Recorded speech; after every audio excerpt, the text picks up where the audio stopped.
Hi, my name is Tanner Fiez, and I'll be presenting online learning in periodic zero-sum games, von Neumann versus Poincare.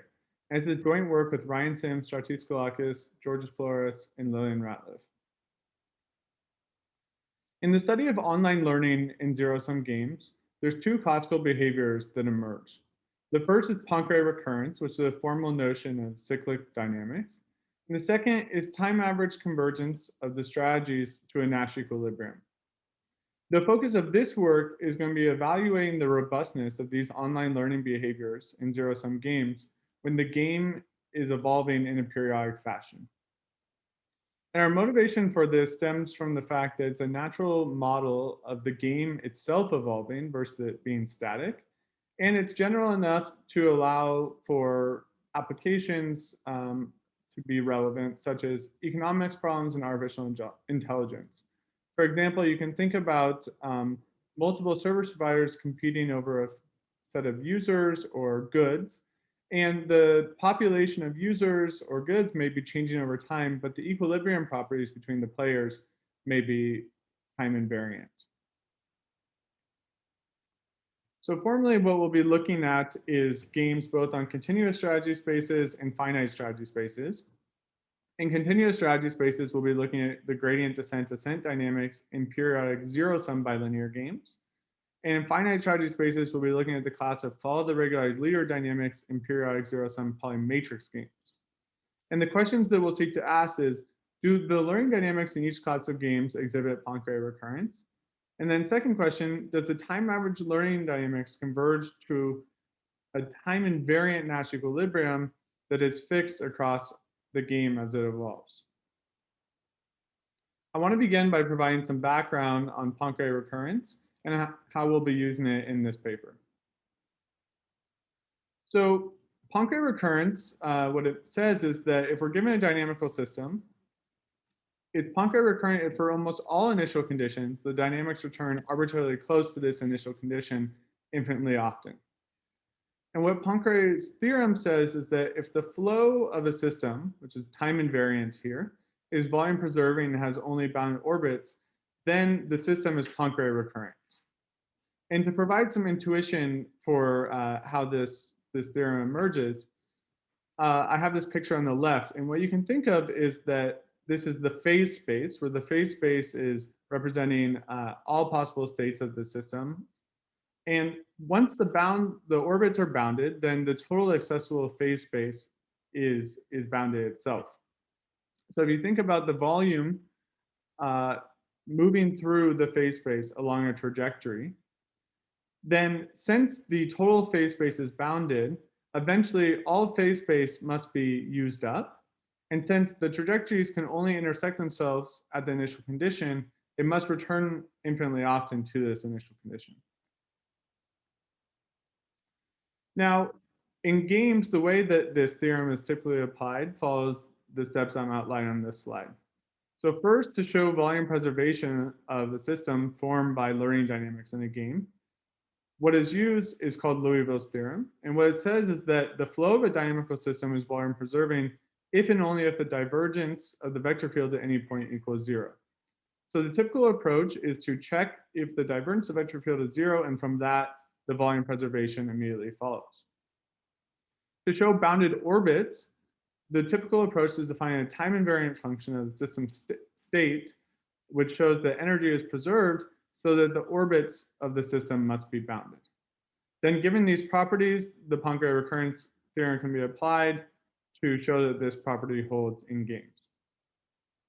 Now, this proof method fails to generalize in time-dependent systems and cannot be immediately applied, so we'll have to use slightly different techniques. And the reason for this is that once the system is time-dependent, it's possible that the trajectory may not continue on and be able to return infinitely often. You can imagine that if a vector field is scaled by a time-dependent function that's going to 0, then actually the total length of the trajectory is bounded. And so it will not be able to keep returning to a point.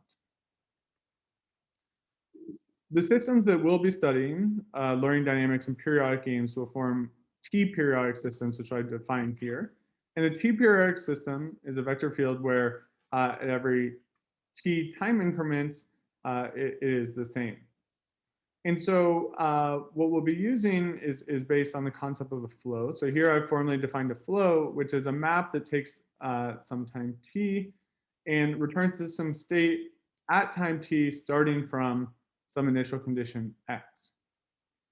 Now, we'll rely on the concept of a Poincare map. So the Poincare map is the mapping at the period, and it induces a discrete time dynamical system, which maps from initial condition to the state of the system after t time steps.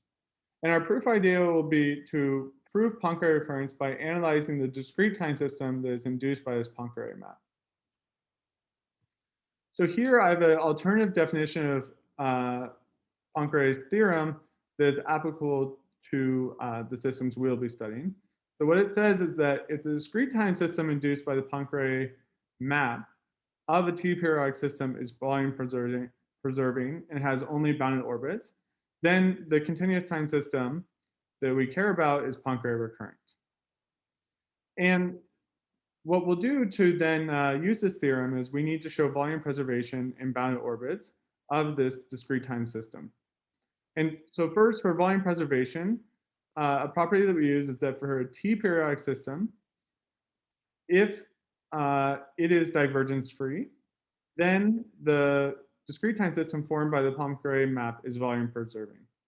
So what this means is that we can check the usual way of volume preservation of the vector field being divergence-free to get volume preservation of this discrete time system. Then we again will find a time invariant function, which will show that energy is preserved, so orbits of the system must be bounded. And then finally, to get the Poincare recurrence property, we can apply this Poincare recurrence theorem, which is applicable to the systems that we'll be looking at. So now I'm going to go into our results, and I'll start with the continuous strategy spaces and periodic zero-sum bilinear games. So formally here I have a periodic zero-sum bilinear game, and each player's strategy space is a n1 or n2 dimensional vector on a continuous strategy space. And players have time-dependent utility functions, which depend on an evolving payoff matrix. So for example, player 1 has the payoff matrix x1 transpose at x2, and player 2 has the negative of this utility since it's a zero-sum game. This payoff matrix is evolving such that at equals at plus big T for some finite period t. Now in these games, at each time, the joint strategy 0, 0 is a time invariant Nash equilibrium of the game. The dynamics that we'll look at are the continuous time gradient descent ascent dynamics. So each player is just maximizing their function by following their individual gradient. And here we're able to show a desirable property, which is that the continuous time gradient descent ascent learning dynamics are Poincare recurrent in any periodic zero-sum bilinear game. So here essentially we're showing that this property is preserved in periodically evolving zero-sum games. And our proof steps outline the structure that I discussed before for t-periodic systems. So first, for volume preservation, we just checked that the vector field is divergence-free. Then we come up with the function of the system state, the time invariant, which will actually immediately imply that the orbits are bounded. And then we can apply our Poincare recurrence theorem to conclude the system is Poincare recurrent. Now, on the time average behavior, we have a more negative result. And so what we show is that there exist periodic zero-sum bilinear games where the time average strategies of gradient descent ascent fail to converge to the time invariant equilibrium. And I can give a very simple example where this occurs. So here, if you consider that each player just has a single, their strategy space is one-dimensional, and the payoff matrix is one-dimensional, defined by this AT that I have on the left.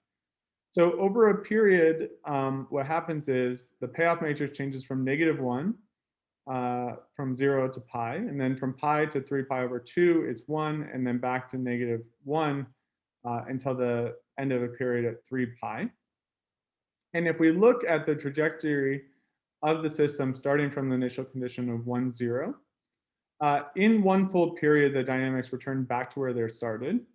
But what we can see is that if we took the average of these trajectories that we get from the intervals, these do not average out to be the equilibrium of 0, 0. Effectively, what's happening is more time is spent in the top left quadrant. So we do not get this time average convergence. Now I want to move on to finite strategy spaces, and we'll be looking at periodic zero-sum polymatrix games. So a periodic zero-sum polymatrix game is defined by a graph where the vertices in the graph represent players and edges represent t-periodic bimatrix games. So an edge is between I and J is a bimatrix game between I and J, they'll be t-periodic. And each player has a mixed strategy space over their peer strategies. And then the time-dependent utility function of each player is the sum of their utility in each bimatrix game that the player is involved in. And what we assume here is that there's a time-invariant interior Nash equilibrium, X star. The learning dynamics that we look at are the classical fall of the regularized leader dynamics in continuous time. So effectively what each player does is they keep track of the cumulative utility space, which will map for each pure strategy, the cumulative utility that would be obtained by playing a fixed strategy over all time in the past. And what each player does is then select a mixed strategy at the time to maximize their utility over the past minus some regularization. And depending on the regularization function, this defines different sets of dynamics. So for typical choices, we can get the replicator dynamics or projected gradient descent. And much like the case of continuous strategy spaces, here in finite strategy spaces, we're able to show that the fall of the regularized leader dynamics are Poincare recurrent in any periodic zero-sum polymatrix game. And the proof steps of this are similar at a high level to as have been described so far.